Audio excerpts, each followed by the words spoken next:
You've got that story about you love to hunt and fish and so on.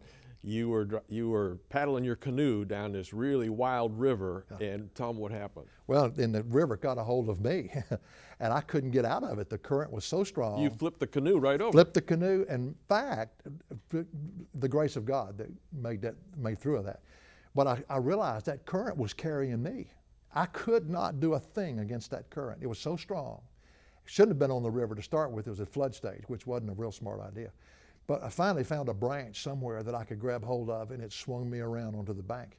But that's exactly the way it is. When we think we can do it, we get sucked into the current of the flesh, and the flesh pulls us right under and frustrates us to no end. For instance, I have people say, well, I don't believe that, Wayne. I believe you can do it. Really? God commands us to love our wives as Christ loved the church. Any takers? I'm not raising my hand. Only He lives within us to enable everything He demands from us. That's the good news. That's the beauty of the gospel. It didn't just stop at salvation. It started. Christ comes to live in us. He is our eternal life. He is our life. And that's what people need to understand. The same way you received Him, same way you walk Him. Just trust Him. But don't trust the flesh, because it'll suck you under, and there's a real devastation in front of you. What's the next part of the verse? Well, he says, be done away with, so that we should no longer be slaves to sin. And that's the whole problem.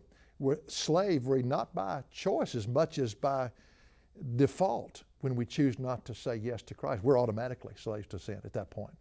Self comes in. The middle letter of the word sin, to me, identifies it. It's I. The middle letter of the word pride, I. When I get into the picture, I'm going to mess it up royally.